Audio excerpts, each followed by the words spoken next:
I call this meeting of the Alvin Independent School District to order. Let the record show that a quorum of board members is present, that this meeting has been duly called, and that notice of this meeting has been posted in accordance with Texas Open Meeting Act, Texas Government Code, Chapter 551.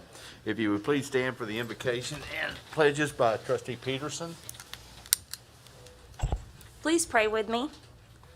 Lord, Heavenly Father, we just come to you this evening with thankful hearts. We bow our heads and we thank you for your love.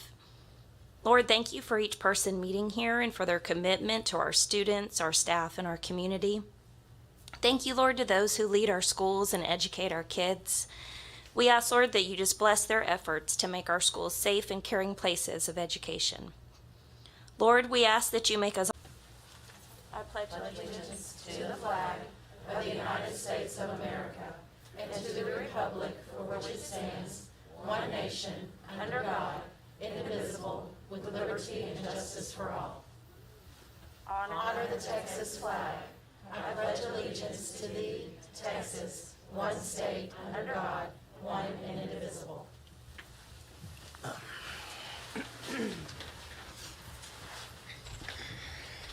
right.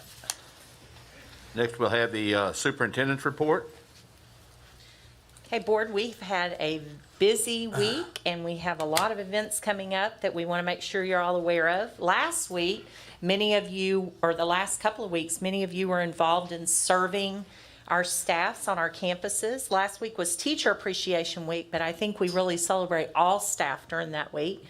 For the last few weeks, administrators and board members have been traveling the district serving hamburgers to each school as well as our departments. And we just wanted to show our appreciation for everything that our staff has done this year. So thank you to our staff across the district and to the trustees for serving our staffs over the last few weeks. Then great news for Manville High School and Shadow Creek High School. Wows us at the state track meet. We will be also celebrating these individuals at our next meeting in June. We're going to invite them to the meeting. But just a little overview, our Manville girls 4x4 relay were state champions. So congratulations to our 4x4 girls. Our Manville High School 400 meters, Adam Mason was a state champion, and he was also the 800 meter runner-up. So congratulations to him. And then at Manville High School, Jalen Walthall, the triple jump, was a state champion as well. And then Manville boys were state runner-up. And Manville High School, Sydney Williams, 100 meter hurdles. She was third place. So congratulations to all the Manville High School track team and their coach. Shadow Creek High School girls 4x2 relay got third place at state. So congratulations to the 4x2 relay. It took place this last weekend, and the Manville and Shadow Creek girls, or Shadow Creek boys and girls track teams made Alvin ISD proud. Congratulations to all of the students, and again, we will invite them to our next board meeting to congratulate them in person. During that weekend also, we had lots of softball and baseball playoffs as well, so lots going on in athletics. Alvin ISD was chosen as the best place to work for the Alvin Sun and Advertiser. The readers are the ones who vote on this, and so congratulations to all of you for making it the best place to work. This is a great honor for us. Alvin High School Marine Corps Junior ROTC honors students taking the next steps after graduation.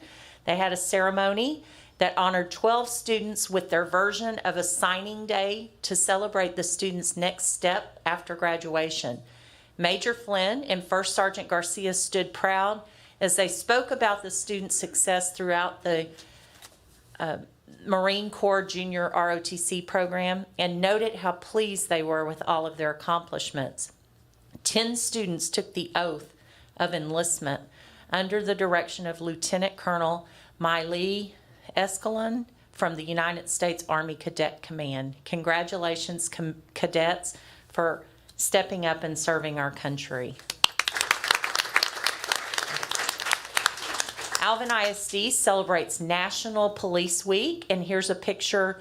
I don't believe this was this year's picture. I think this has been a couple of years, but this is a picture of our police force, and These men and women put their lives on the line each day, and they also not only support our school district, but they step up and help other municipalities when needed, from each city that we serve, but also the DPS and the sheriff's departments and constables. Wherever they're asked, they step in and help. So thank you to the brave men and women who serve us on a daily basis to help keep our students and staff safe. Alvin ISD celebrates National School Nurse Day. So there's Nurses Day and then there's National School Nurse Day.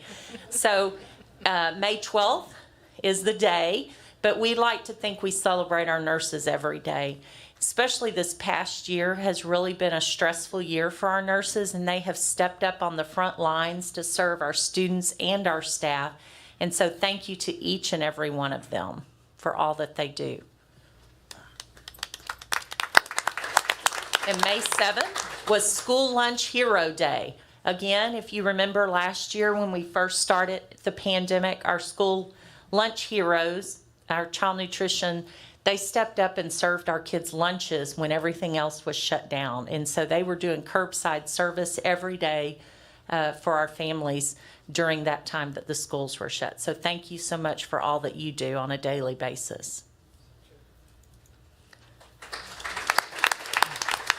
And then we currently have a book drive going on for our book bus. The Alvin ISD book bus will be out this summer, thank goodness, back into the neighborhoods and the parks, bringing literacy to our students. Collection dates are May 3rd through the 14th. Books may be dropped off in the front office of each school. They must be new or very gently used. You also could drop them off here if you don't. Most of you have students in school, but if you'd like, you can drop them off at the administration building and we'll make sure that they get delivered. All aboard. So this Thursday evening, we will be celebrating the SS Alvin ISD at the Alvin ISD Virtual Employee Recognition or Reception Ceremony. Join us at 6 p.m. on Facebook or YouTube for a virtual ceremony to honor the people who helped our students navigate the choppy waters of 2020-2021. We will be celebrating not only Teachers of the Year, Employees of the Year, but also our retirees and then service awards for service years. And we're hoping next year to be back in person, face-to-face. Graduation information will be face-to-face. We have Alvin High School up first this year on Wednesday, May 26th at 7:30 p.m., and that is at the Heritage Complex. Then on Thursday at 3 p.m., Rise Academy will graduate in the PAC at Alvin High School, the Marguerite Edwards Performing Arts Center. And then on Thursday in the evening at 7:30, Shadow Creek High School will graduate at the Heritage Center. And then on Friday, Manville High School at 7:30. If it should rain, then we will have a makeup day on Saturday, May 29th, times to be determined. We're just praying it doesn't rain. So that's an update from the district. Thank you. Next, we'll have student and faculty commendation. Hello, board, and good evening, guests. We have a couple of accommodations that we would like to present tonight. The first one is a very special one, and she couldn't make it tonight, but we have someone else here for her, and I will get to that in just a second. But we are honoring Isabella German. She's from Shadow Creek High School. So on March 23rd, 2021, at approximately 3:25, Alvin ISD police responded to a medical call involving an Alvin ISD bus where the driver suffered a medical emergency and was unable to communicate with dispatch or continue to travel. At this time, Shadow Creek 11th grader Isabella German, who was sitting in the front part of the bus, was able to see that the driver, Delia Lopez, was suffering from an emergency and sprang into action. So, this is what she did. She was able to use the transportation radio and her cell phone to call for help and medical assistance for the driver. She remained with the driver and was able to provide crucial information for responding officers and EMS. Thanks to her actions, officers and EMS were able to respond quickly, and the driver was transported by EMS to the hospital. So here with us today is Delia, and she is here, if you would come up, and she is accepting the award on behalf of Isabella German, but we wanted to tell you we're so glad that you're good. So thank you for what you do for our students every day. So if you would like to come up here.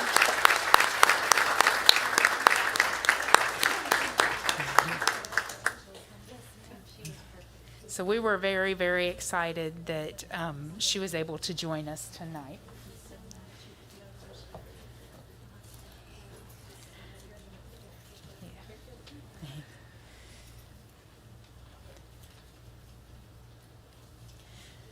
Thank you very much. And now to some staff commendations. Through the Capturing Kids' Hearts National Showcase School Award, the Flip Flippin' Group recognizes and celebrates campuses that go the extra mile each day, building an environment where students and staff feel safe and connected. The Flippin' Group believes in schools, believes unsung heroes who produce exemplary outcomes in schools and paves the way for other schools to follow, need and deserve recognition for a job well done. Capturing Kids' Hearts campuses across the country were considered for these awards based on the following criteria. Number one, the nomination based on observation. Level of implementation of Capturing Kids' Hearts processes by all staff as measured by online surveys. That includes parents and students and the administration. And data demonstrating the Capturing Kids' Hearts has made a significant improvement in attendance, discipline, climate, and culture, and academics as well. So with that being said, we have some campuses tonight that we are recognizing that are national showcase schools. This is a big deal because it is a national thing that goes all over the United States. So please join me in welcoming the administrators from these campuses. If you would come up when we call your name. Let's see, Carla Kling with Alvin Elementary.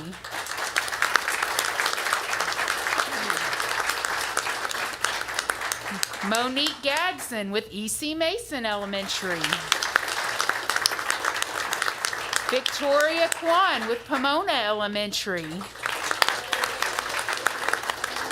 Stacy Van Loonen with Wilder Elementary. Julie Weiss with Meridian Elementary. Dixie Jones with Stevenson Primary. And Natalie Hoskins with Passmore Elementary.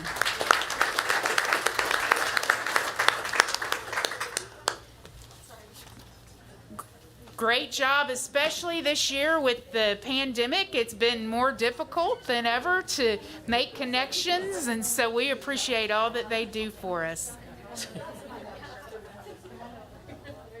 Stacy, y'all can stand up on the back if y'all. Oh, there we go.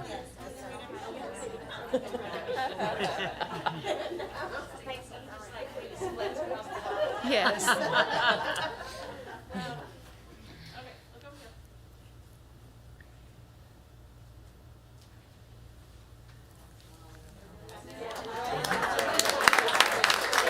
Thank you all. And that concludes our commendations section, but thank you to everyone that received something today. Congratulations to each one of those schools. Thank you so much to the leaders. A couple more deals right here. I'd like to get Trustee Peterson and Trustee Pickering down here, please.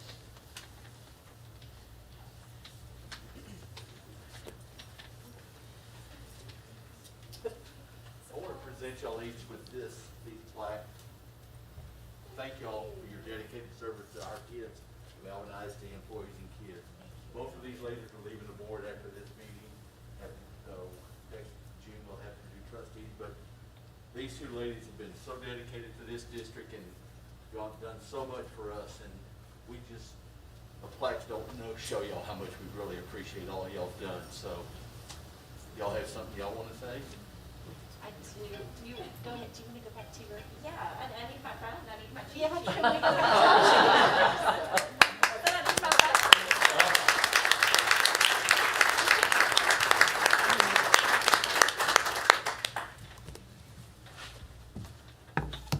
Our memorization skills aren't that great. We need notes. Yeah, I need notes and glasses because 9 years of service and reading 200-page board packets every Right. month have done quite some things to my eyes. Well, I just want to say what a and I'm not going to read my speech, but I'll make sure I don't leave anyone out. It's just been an honor and a privilege to serve our district. I'll say when I started, I can't help it. I'm going to take a note from Daniel. He always said, whenever you get choked up, just cough. And then restart, right? It was a great secret that he taught when he was our director of communications. But it's been a great 9 years. When I started on the board, we had, 19,000 students, and now we're pushing 30,000. We've passed 2 bonds. We've done all of that while lowering the tax rate. We have got the best superintendent in the state of Texas.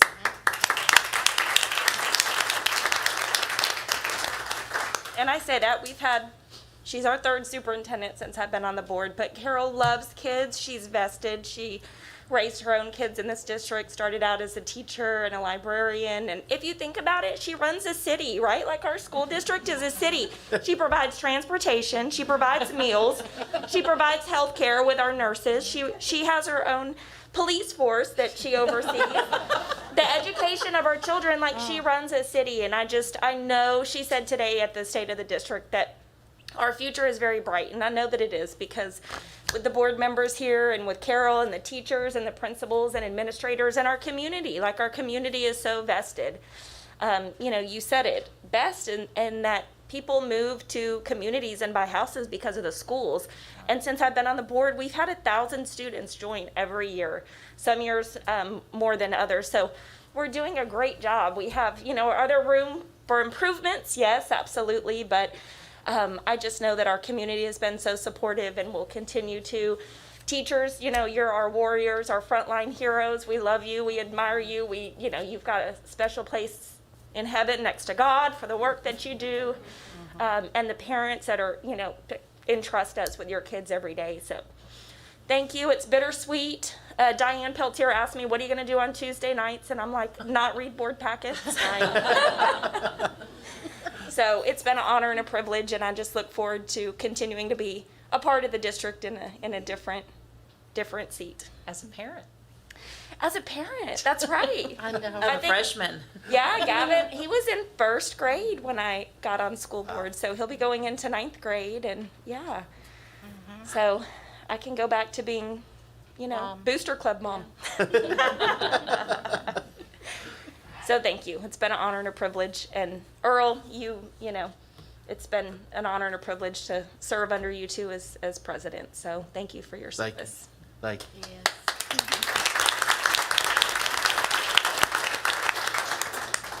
Okay, thank you, Regan. I am going to read mine because when I look out over all of these wonderful faces, it feels like extended family. And then I'm going to get choked up and then I'll forget, all of it. So if you'll just give me the second just to read this. It's not long. It has been my honor. Do you mind if I unmask it? It's hard to read with the mask. Okay. It has been my honor and privilege to serve the children, staff, and taxpayers of Alvin ISD for the last 6 years. You're going to hear me say we a lot in this talk because no one person can take credit for the many successes of Alvin ISD. We have been a great team, not always seeing eye to eye, but always putting kids first. If I talked about all the success stories over the last 6 years, we would be here for a very long time. But there are a few successes that I'm most proud of. While serving the students of Alvin ISD, we have created the Wings Academy and STEM Academy for our highly gifted and talented students, which my son is in the STEM Academy. And we are one of a handful of school districts in the state of Texas that have such a program for high IQ students. Also, we oversaw the expansion of the curriculum in the new build of J.B. Hensler College and Career Academy, and the JBH provides a wonderful education to prepare our students for workforce readiness immediately after graduation. We have also proven our motto, every student, every day, by in our budget, in our M&O budget, 83% of our budget is tied directly to our classrooms. Additionally, student safety has been at the forefront of the decision-making process by placing a police officer on every one of our campuses. So thank you to our police department. If y'all don't know, our police department is the second largest police department in Brazoria County, and they really do a fine job protecting our staff and our kids and serving in other capacities. Also, working with our team to develop our COVID plan, which became known, you're not going to hear a lot of this from Carol, but it became known as the gold standard for teachers and students returning to classrooms safely. I think did we stop around 38 ISDs adopted our plan, somewhere in that area? So around the state of Texas, it really became known as the gold standard. Also while providing choice for our parents. We also have made incredible strides with our virtual education, and I cannot wait to see what it looks like moving forward because we have created a lot of successes with our online education. And of course, we can't mention serving children without talking about financial responsibility, because after all, our children are the ones who will continue paying for the debt we incur today. I am proud that our team of 7 voted unanimously to pay for an elementary school and the pool at Shadow Creek High School in cash to lower the burden of debt to our taxpayers. Also, we successfully passed alongside with you the TRE penny swap, which generates an extra $8 million a year in revenue without raising anyone's tax rate.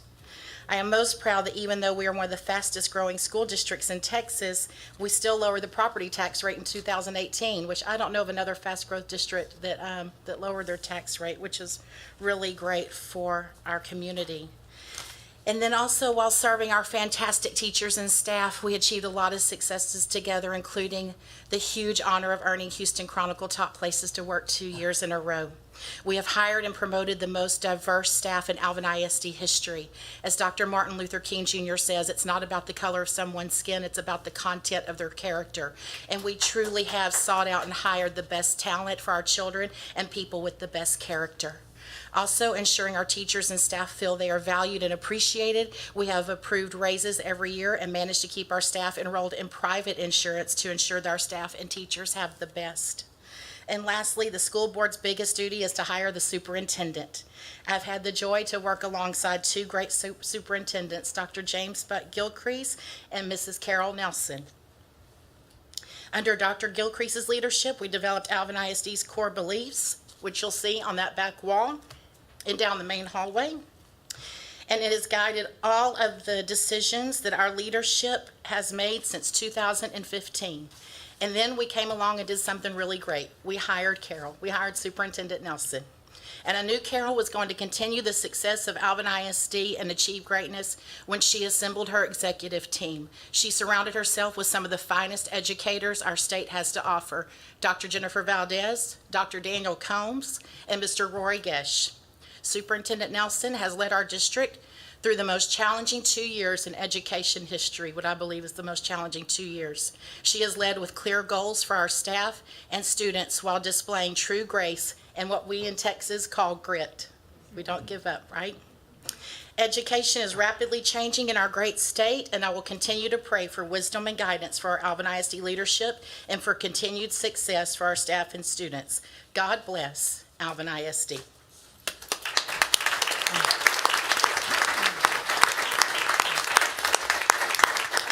Ladies, just know y'all will be greatly missed, so. I mean, I'm still going to be around. Right. I'm just saying, yeah. I'll But miss you will on be called Tuesday upon night. a lot. Right, right. So. Would anybody else like to say anything? All right, we're good to go then. Next, we're into the open forum.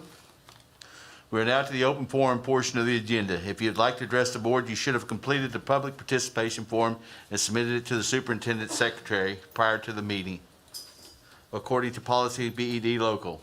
After I call your name, please come to the podium and state your name and address and the purpose for addressing the board. Please understand that you will have 3 minutes to speak. If a translator is needed, you will be given 6 minutes to speak.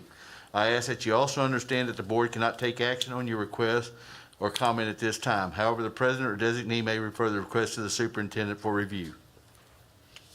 So we have one, and it is Amy Flores. That's me. Amy Flores, and I live 9430 Emerald Green Drive, Rosharon, Sterling Lakes. I'm a little nervous, and since I'm the only one, if I go over a little bit, is that okay? We have 3 minutes. Okay, I will try to keep it under 3 minutes. I first want to thank the board for keeping the schools open this year. I'm pretty sure that was a very tough decision on you guys. So I'm here tonight speaking on behalf of parents and students that wanted mass choice but felt they couldn't say anything for fear of persecution. I don't appreciate that the board made a medical decision or a medical intervention on behalf of my children. It was brought to my attention that only staff were asked their opinion in March when the mandate was lifted. Apparently, staff wanted to be vaccinated first. So now that everyone has had that opportunity, I don't want to see another mandate after this. These schools are a place of public accommodation, so I'd like to remind y'all of the Civil Rights Act of 1964. I mention this case because these kids deserve to be in a school and in person. Offering virtual is not what we signed up for, so you must allow my kids and all kids the same opportunity with or without a mask. It's unlawful for the school to discriminate against any person for their medical condition, disability, or religious views. Forcing anyone to wear a mask without their consent is a violation of their Fourth Amendment right. These students have a religious liberty, and you all are in violation of that when you continue the mask mandate. Your liability insurance policy does not supersede our children's God-given rights that are protected by the Constitution. These masks are dehumanizing. They're stripping these kids of their individuality, and they limit them from showing and seeing emotions. I personally feel that forcing a child to breathe in carbon dioxide and deprive them of fresh oxygen is a form of child abuse. It's dangerous for their lungs and brains, which are still developing and are potentially killing brain cells that can never be repaired. There could be potential lawsuits in the future. You never know. You all violated your own code of conduct, Texas Education Code 37.0023, when you threatened students via an email that they were going to be disciplined for not wearing their mask if worn properly. Texas Education Code 26.001 also states, unless otherwise provided by the law, masks are not a law. A board member, administrator, educator, or any other person may not limit parental rights. It's my right to make health decisions for my children, not the board's or the community. Science says 98% recovery rate. Children aren't super spreaders. And the difference of people catching the virus with or without a mask is 1%. And we have treatment now. So I'm not downplaying anyone's personal experience about the virus, but I'm over it. Elections are over. I'd really like it if we stopped playing politics with my child's health. I can understand how the board may have felt pressure to keep the mandate from staff as well as parents, but I'm not here to pressure y'all. However, you were all elected by all the people, so you need to represent all the people, not just a select group. It's time children became children and not pawns of parents who live in fear, and it's time everyone take responsibility for their own health and stop forcing others just to make them feel safe. As a result of this mandate, You've gone over your 3 minutes, so if you could wrap it up. it's almost over, I promise. Okay. As a result of this mandate, my sixth grader wears a mask even when it's not required, just because she doesn't want to be stared at. People looking at her like she's a walking virus. Please stop making these kids feel like they're a disease. They're healthy and they should be treated that way. I'll follow up later about your decision. Do the right thing and make masks a personal choice. Thank you.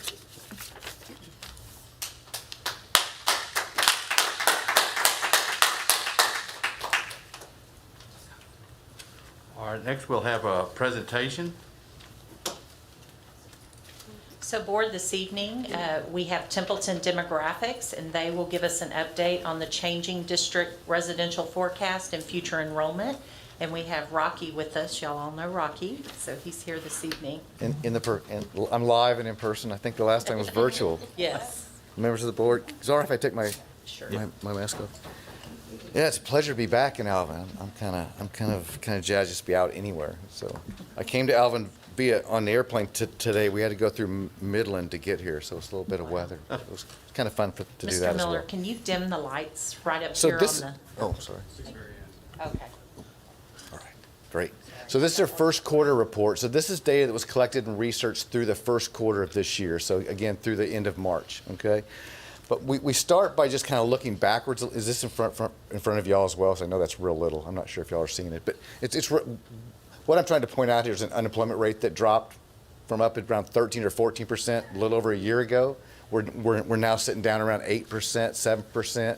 I think we've probably dropped about as far as we're going to drop, quickly. I think the next 3 or 4%, getting back to that 5%, which is considered full employment, is going to take a little bit of time. Maybe by the end of the summer, if things stay, if things stay well with the pandemic, we'll get down a little bit lower. But what happened statewide was pretty amazing. The state dropped enrollment by 122,000 students last year. So any slow in growth that Alvin saw, it was seen statewide. So instead of adding 60,000 students like we generally been doing every year, we dropped 122,000. So it's almost like we saw a 200,000 student decline. So next year, if things go like they could, maybe we'll see growth of over 200,000 students next year, statewide, which is kind of hard to wrap your head around when we've been adding 60,000 students a year. But that's kind of what we're looking at from a trend perspective.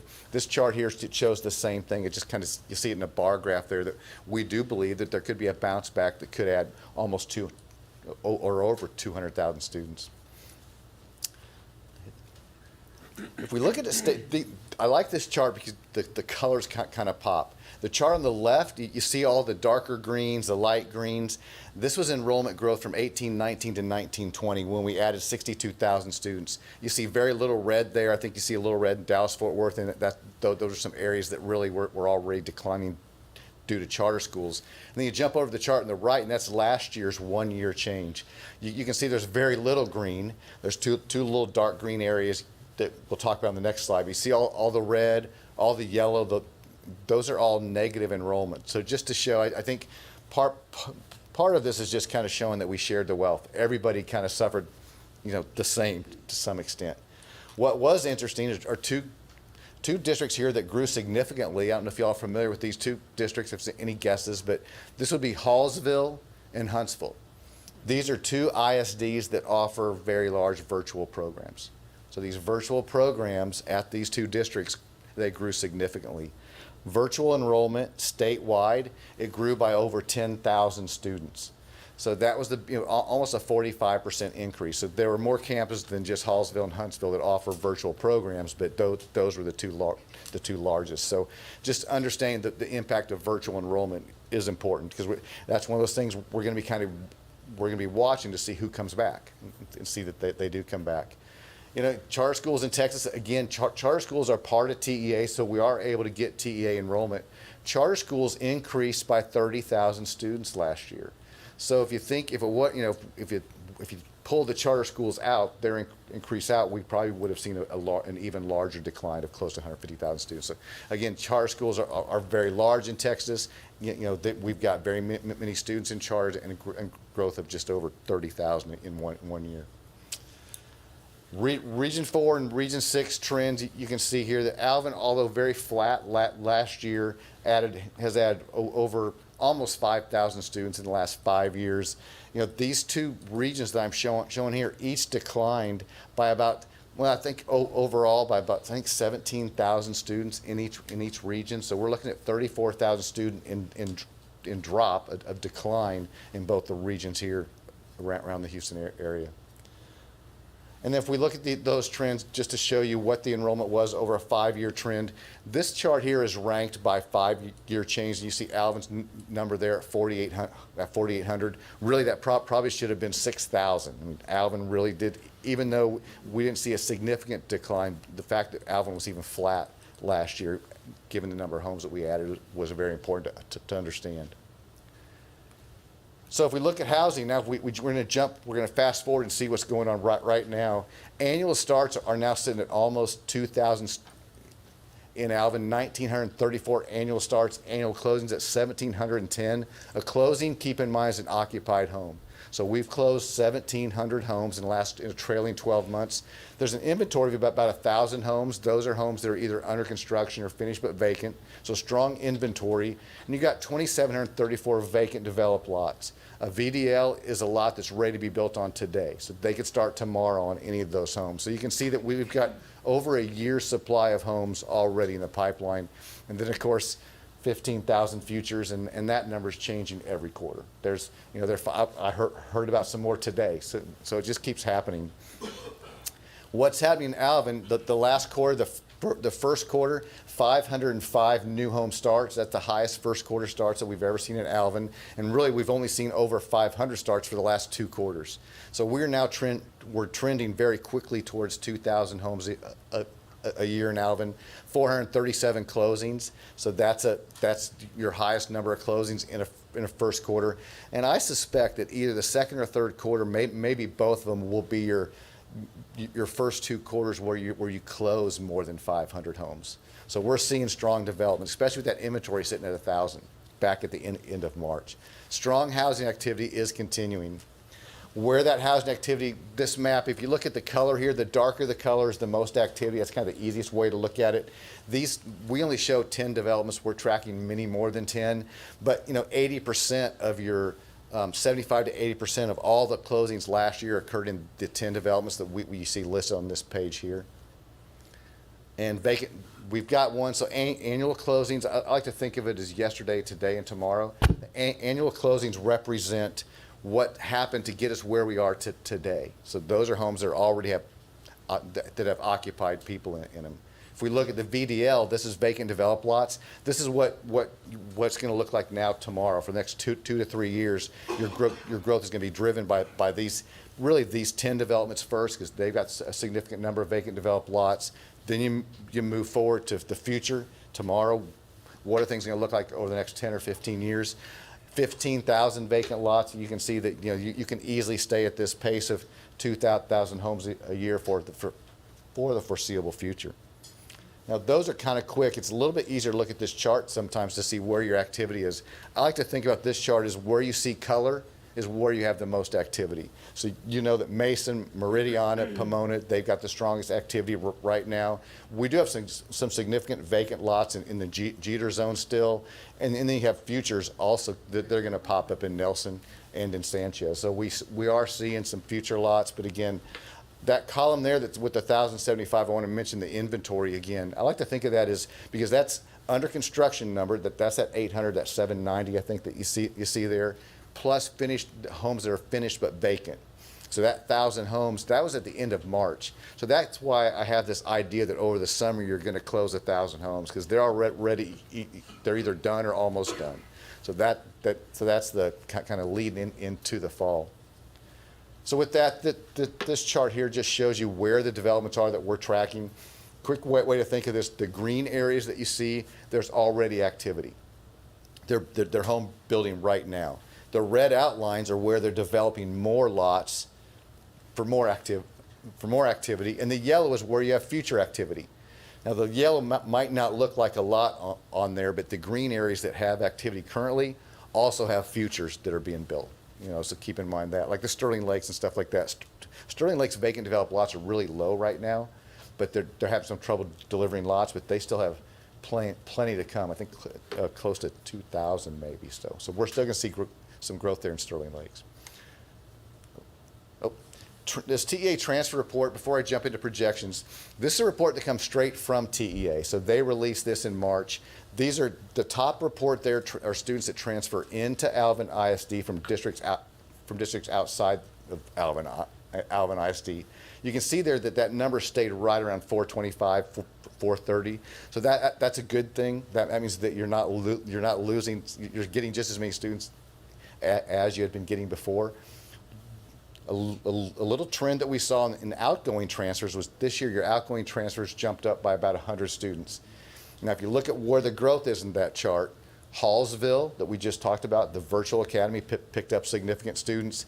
We had another thing. It was a prep academy And so there are 3 charter schools. They made that difference a little bit. But you also picked up some students that were, I think, almost 50 students that had been transferring to Houston. You got some of those students back.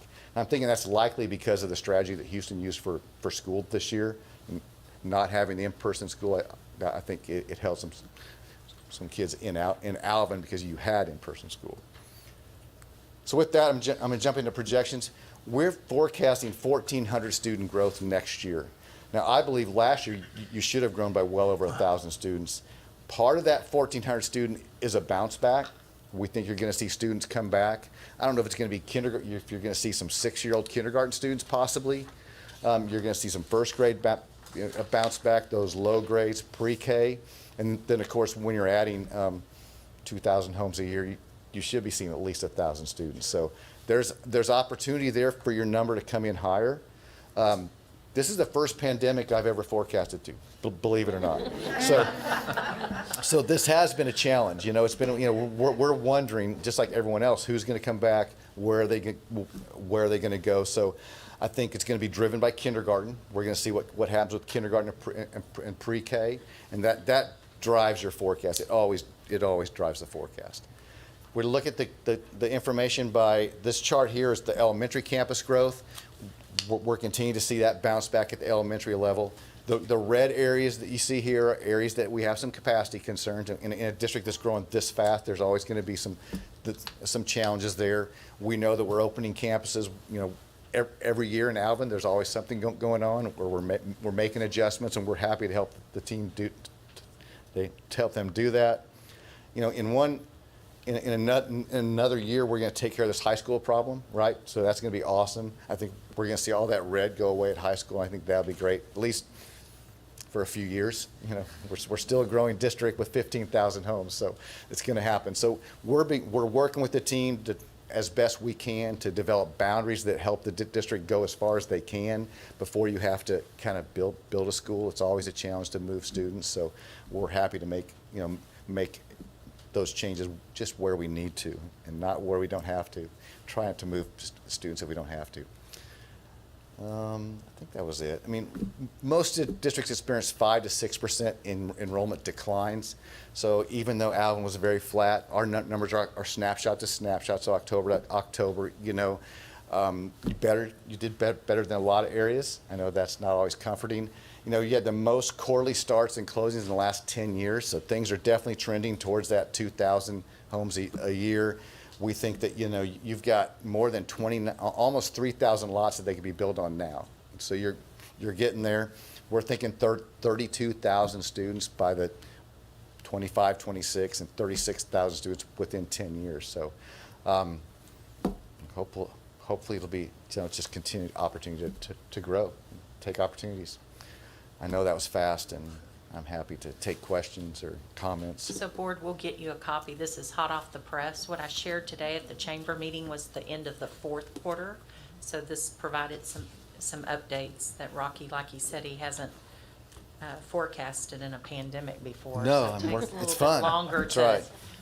That's right. I'm hoping to never do it again. You know? So Rocky, can you go back to the elementary slide where it showed the enrollment? I think it was 3 or 4 slides, one more. Yes. So right there, if you look at the red, right? So we have, let me go back and look, Meridiana Elementary and Sanchez Elementary are in the red in 22-23. And you know, we'll be bringing Nichols Mock on. So we have another elementary school that will be built in Sierra Vista. So there'll be some boundary shifts there, as well as Pomona. We'll have to revisit the boundaries in that area. We do have some land off of Dogwood. We don't know when that's going to develop, but we're closely monitoring these numbers. The York numbers, we weren't able to address in our last boundary because we had some parents who felt very adamant about they wanted to stay in that zone. And so the recommendation was to shift that over to one of the other elementary schools out there, but then the committee decided with the parents, I believe, Rocky, wasn't that the case? Yeah, I mean, they're just, the vibe that we were getting was that they would rather Prefer be full. overcrowded. Yeah, right, full. overcrowded, you know, they liked where they are. And that often happens, and sometimes until you get to that breaking point, Right. Yeah, So we may have to look at that for future students and leave, other students grandfathered there, but then Right. future growth depending on, because as you can see, York all the way across remains over capacity. So, There's opportunities, but it's the right. best way to look at it. Right. So that kind of addresses the elementary. And then, of course, as he mentioned, the high school, once Iowa Colony opens, Yes. will open with 9th and 10th grade. And we will have some of Manville High School will have relief there, but some of those students will be grandfathered as well. And so it will take a couple years for those numbers to come down, as well as Shadow Creek as well. Thank Marky, you. I have a question for you. Yes, ma'am. On the Kendall Lakes, the new lots that are coming in there, are those zoned to our school district, or is there a dividing line in there? I think all of Kendall Lakes is within your district. Okay. Yeah, from what I recall, I actually drove in by that today, and there's, some activity there, of course, so. Okay. It's all in Alvin ISD. Thank you. Anybody else have any questions? Thank you very much. Thank you all. Thank I you, appreciate Rob. it. Yep, stay well.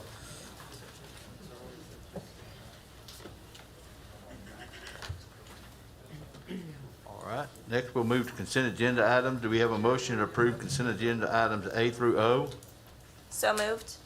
By trustee Peterson. We have a second by trustee Harris. Any questions or comments? All in favor? All opposed? Motion carries 7-0. Next, we'll go request to consider approval of SETG MOU with Rice University. So Board, the SETG is a collaborative of educational and government entities with specialized data transport needs. Alvin ISD will increase internet transport capacity while decreasing the district's overall costs and dependency on commodity internet service providers. So this is the SETG MOU with Rice University as presented. All right, do we have a motion to approve the SETG MOU with Rice University as presented? Go ahead.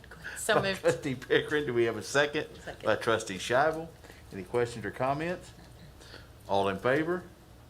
All opposed? Motion carries 7-0. Next, we have request to consider approval of award of contract for construction of road right-of-way for Iowa Colony High School and associate materials testing. So Board, this was a competitive sealed proposal that was received on April 15, 2021 for the construction of road right-of-way for the Iowa Colony High School campus, which includes paving, water, sanitary sewer, storm sewer, and traffic signals. The Brazoria County Municipal or MUD District Number 55 paving and stormwater facilities will serve the Davenport Parkway and Discovery Drive at Alvin ISD. The contract was awarded to Main Lane Industries not to exceed $7,534,016. Do we have a motion to approve a contract award to Main Lane Industries for not to exceed the sum of $7,534,016 and associated materials testing by Terracon Consultants expected to exceed $75,000 and authorize the superintendent or her designee to execute the final negotiated contract? By trustee Tonini, sorry. Second by trustee Winterstrom. Any questions or comments? All in favor? All opposed? Motion carries 7-0. Next, we have request to consider approval of award of guaranteed maximum price for construction of the 2021 Tommy King Administration Building renovation project. So on April 30th, 2021, representatives from the Alvin ISD building programs, Stantec Architects, and Gamma Construction received competitive proposals from subcontractors and vendors for this project.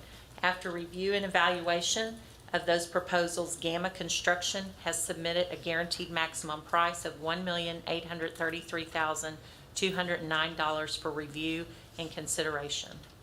All right. Do we have a motion to approve a GMP amount not to exceed $1,833,209 for construction of the 2021 Tommy King Administration Building renovation project and authorize the superintendent or her designee to review and execute the final negotiated amendment to the construction manager at risk contract with Gamma Construction? So moved. By trustee Harris. Do we have a second? Second. By trustee Scheibel. Any questions or comments? All in favor? All opposed? Motion carries 7-0. Next, we have request to consider approval of the guaranteed maximum price for construction of Harvey Junior High School expansion and renovation. So on April 22nd, 2021, representatives from the Alvin ISD building programs, GPD Architects, and Gamma Construction received competitive proposals from subcontractors and vendors for Phase 1 of this project, which includes earthwork, site utilities, and the building pad for the expansion area. After review and evaluation of those proposals, Gamma Construction has submitted a guaranteed maximum price not to exceed $7,565,318 for review by the board. All right, do we have a motion to approve a GMP amount not to exceed $7,565,318 for the construction of Harvey Junior High School expansion and renovation Phase 1 and the associated materials testing by Terracon Consultant expected to exceed $75,000, and authorize the superintendent or her designee to review and execute the final negotiated amendment to the construction manager at risk contract with Gamma Construction? So moved. By trustee Tonini, second by trustee Winterstrom. Any questions or comments? All in favor? All opposed? Motion carries 7-0. Next, we have request to consider approval of orders. So trustees, Alvin ISD engages in active debt management process to ensure long-term financial viability of the district. A portion of Alvin ISD Series 2014B variable rate bonds became callable or will become callable this summer. With historically low rates available, Alvin ISD is optimistic about the favorable terms a refunding or remarketing will bring to the district. Based on market variability, the board is being asked to consider authorizing both a remarketing order and a refunding order, which option will be chosen later this summer based upon the economic conditions and the rates, to ensure the most favorable transaction occurs in light of current market conditions.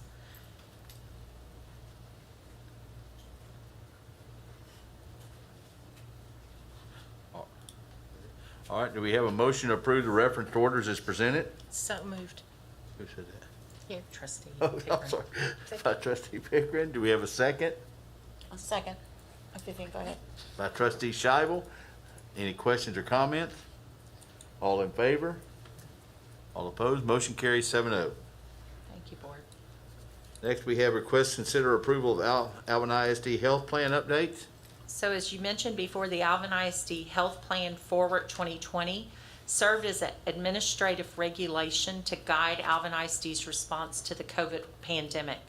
These regulations evolved with continually updated guidance and information from local, state, and national organizations and health professionals.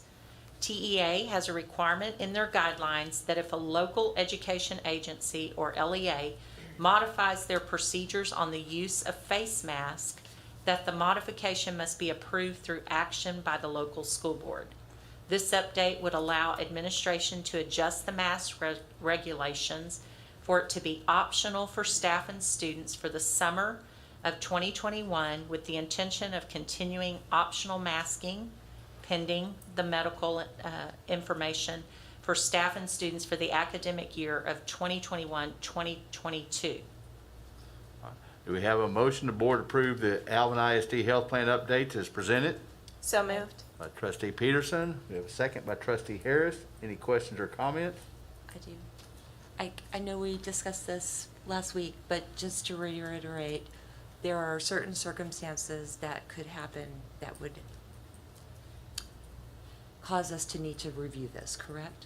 Correct. So like we discussed at the workshop, should we have a campus that sees an increase of numbers of positive cases, then administrative regs or the committee, the health committee, could then make recommendations to the administration to then require masks at that school specifically, as well as in the memo, if you saw, in addition to use of face masks at Alvin ISD outdoor activities, now that the CDC says that it's optional, that's going to be our recommendation, and that was in the memo, effective actually after this meeting, should you vote to support that. So that would include graduation, since it is outdoors at Heritage.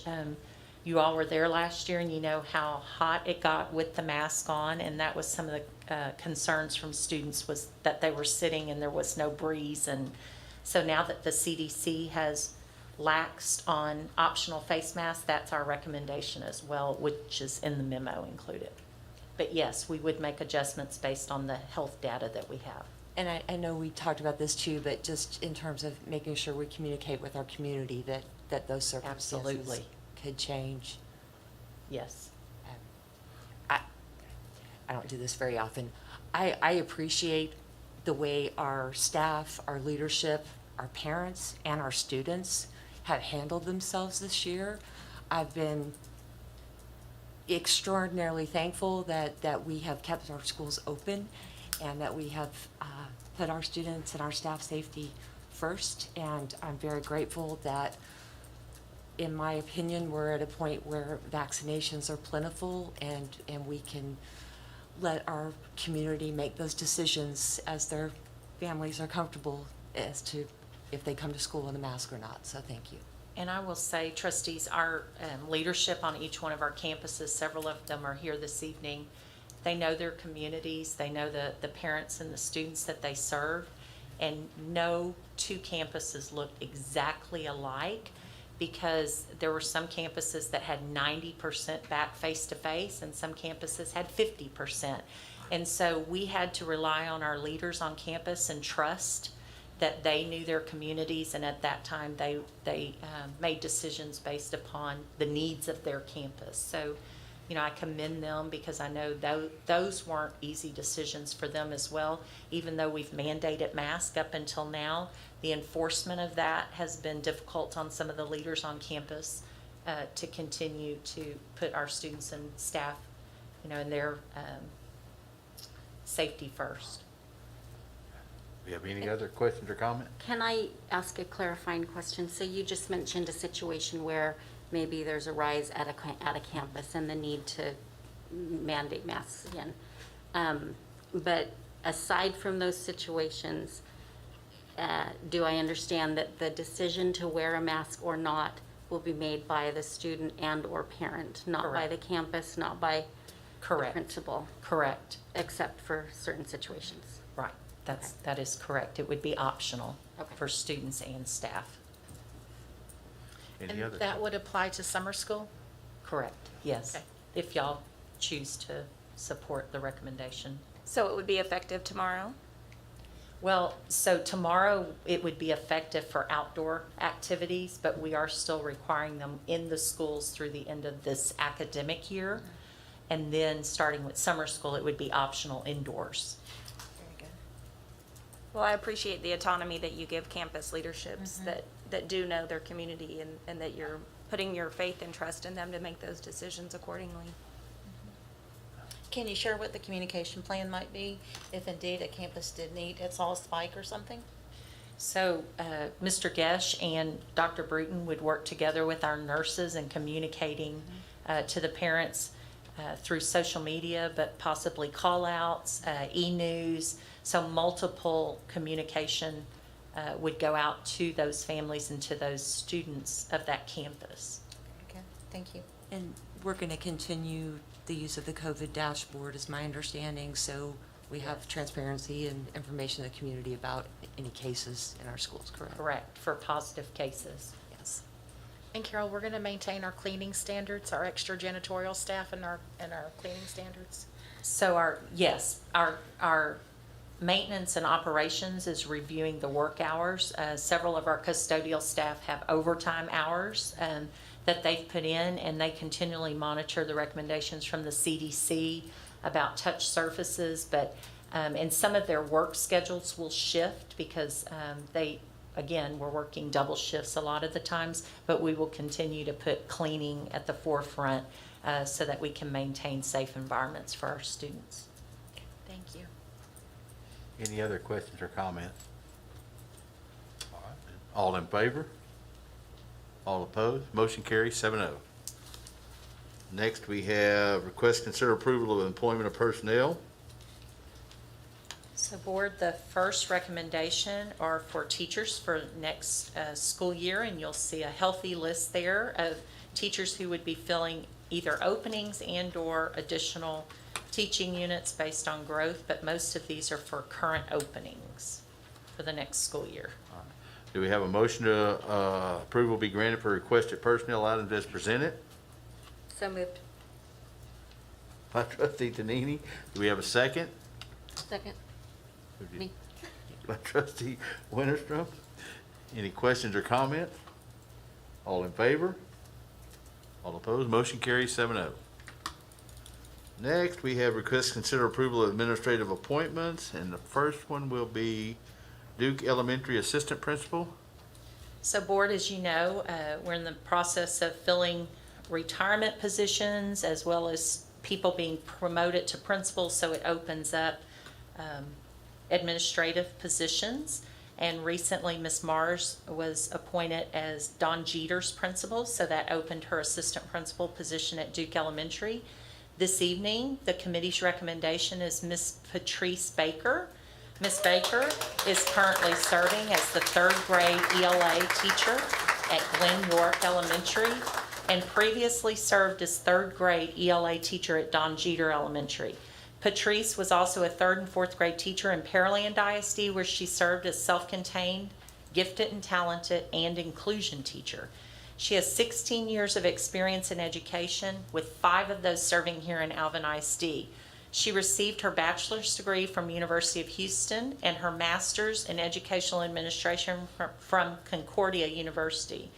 The committee's recommendation for the board's consideration is Ms. Baker to assist in leading the staff with Ms. Hall as assistant principal of Red Duke Elementary School. All right, do we have a motion to approve Patrice Baker as assistant principal at Duke Elementary School? So moved. By trustee Pickering, we have a second. Second. By trustee Scheibel. Any questions or comment? All in favor? All opposed? Motion carries 7-0.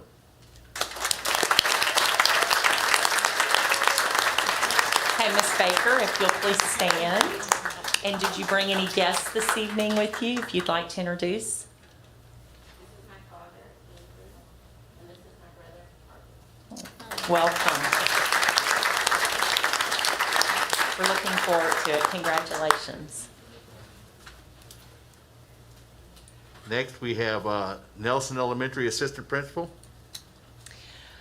So Bob and Betty Nelson Elementary School Assistant Principal currently has an opening. When Miss Laura Peterson was named to fill Donna Reynolds' retirement position at Hood Case Elementary, that opened up the assistant principal. And this evening, the committee is recommending Miss Amanda Garcia, known as Mandy Garcia.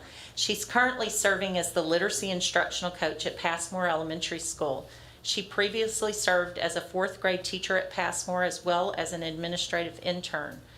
Mandy has also served as district trainer in the area of ELA. Her peers selected her as the Melba Passmore Teacher of the Year in 2017-2018. She has 11 years of experience in education, with all 11 of those serving in Alvin ISD. Mandy received her bachelor's degree in interdisciplinary studies from University of Houston Clear Lake and her master's in educational management from University of Houston. The committee is asking for consideration for Ms. Garcia to serve as assistant principal with Ms. Olvera at Nelson Elementary School. Do we have a motion to approve Amanda Garcia as assistant principal at Bob and Betty Nelson Elementary? So moved. By trustee Winterstrom, second by trustee Peterson. Any questions or comments? All in favor? All opposed? Motion carries 7-0. Mandy?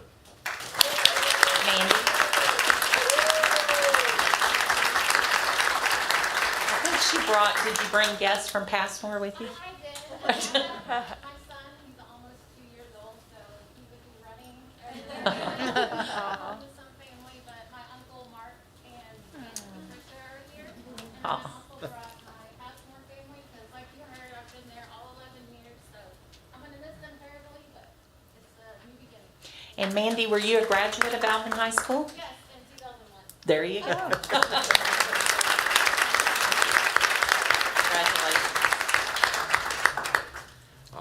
Next, we have Merrick Elementary Assistant Principal. So Merrick Elementary Assistant Principal recommendation from the committee is Miss Latassa Watts. Miss Watts is currently serving as the literacy coach at Mary Merrick Elementary School. She previously served as administrative intern and ELA peer facilitator and teacher in the surrounding districts of Pasadena ISD and Fort Bend ISD, as well as an assistant principal and teacher in Manassas Park, Virginia. Latassa was selected as 2010 Teacher of the Year at Jessup Elementary in Pasadena ISD. She has over 21 years of experience in education with 3 years serving in Alvin ISD. Latassa received her bachelor's degree in health and PE education from Grambling State University and her master's degree in educational leadership from Lamar University, as well as a master's degree in human performance from TSU. The committee's recommendation for consideration to the board is Ms. Watts to serve as assistant principal of Mary Merrick Elementary School to serve with Ms. Holzclaw. All right, do we have a motion to approve Latassa Watts as Mary Merrick Elementary School Assistant Principal? By Trustee Harris. Do we have a second? By Trustee Scheibel. Any questions or comments? All in favor? All opposed? Motion carries 7-0. Ms. Watts, would you please stand. And did you bring any guests with you? Hi, Henry. Welcome. My daughter, Kobe Lynn Watts, she's a 7th grader at Nolan Ryan. And my son, he's a 11th grader, Cornell at Shadow Creek High School. And my principal,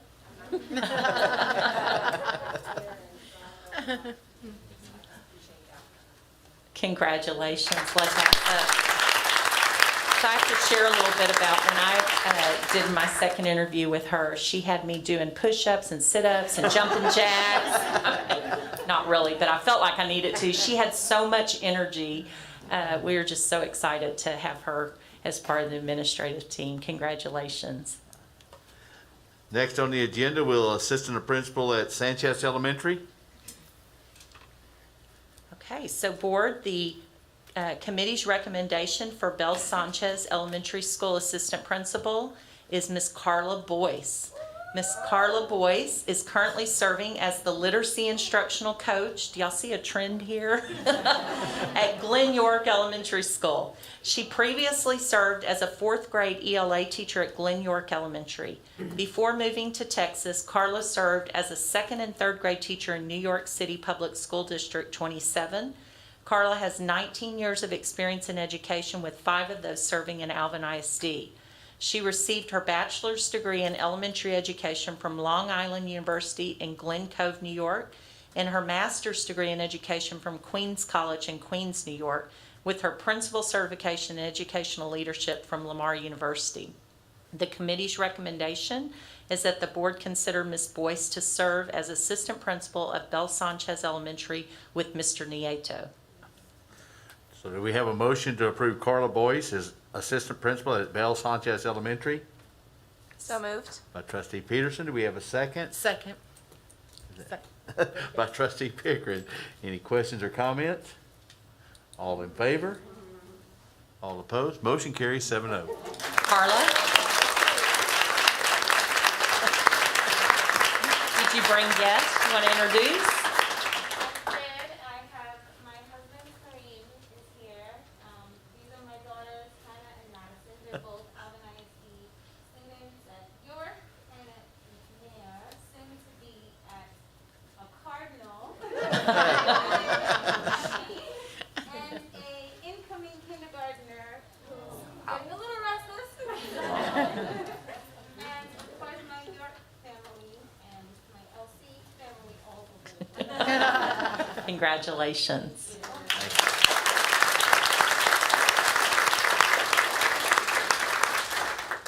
And next we have Cappy Junior High Assistant Principal. So board, the committee is recommending Ms. Tiesha Brown is currently serving as the instructional math coach at Don Jeter Elementary School. She has served students in the Alvin ISD as a 5th grade math teacher at Savannah Lakes Elementary School. She also was a 6th through 8th grade math teacher in Humble ISD, Klein ISD, Spring Branch ISD, and also worked with the AVIT program as an AVIT math site team leader. Ms. Brown has 15 years of experience in education with 4 years serving in Alvin ISD. She received her bachelor's degree in communications from the University of Houston and her master's in educational administration from Concordia University.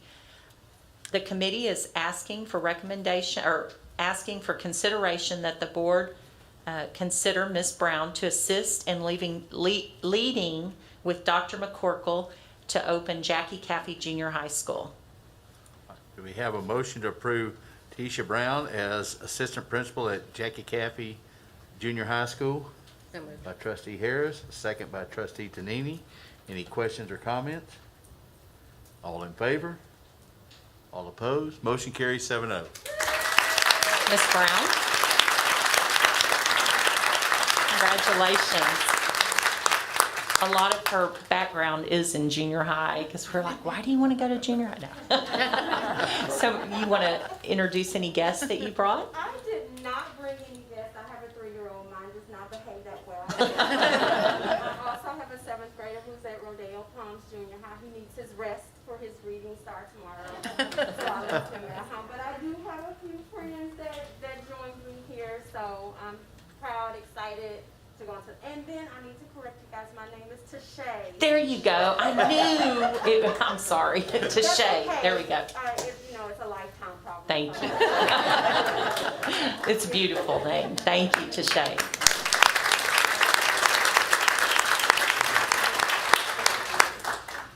The board will now adjourn into executive session pursuant to the following sections of the Texas Open Meeting Act 551074 and 551072.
All right, we're now back in open session. And Superintendent Nelson, do you have a, Yes, trustees, we're asking for consideration to procure land for the purpose of developing and constructing public school sites in response to future student enrollment needs as recommended by the Citizens Advisory Committee and approved the tax referendum of 2018. so we have a motion to approve the purchase of plus or minus 19 acres adjacent to the south boundary of High School Number 4 in Iowa Colony, Brazoria County, Texas, and authorize the superintendent or the designee to negotiate and execute contract and closing documents for purchase of this land, professional due diligence service permits, and the utilities of same. So moved. By Trustee Harris, we have a second. Oh, second. Wait, did you? I didn't say anything. I was fixing to, and I heard someone. I'm sorry. Go ahead. We have a motion Go by ahead. Trustee Pickering, a second by Trustee Sure. Harris. Any questions or comments? All in favor? All opposed? Motion carries 7-0. Let's see. Next thing we have is, I make a motion to adjourn. We have a second. I'll second that. Trustee Peterson, all in favor? All opposed? Motion carries 7-0. We are adjourned. Thank you, Ladies, Board. thank you very much. So since this is our last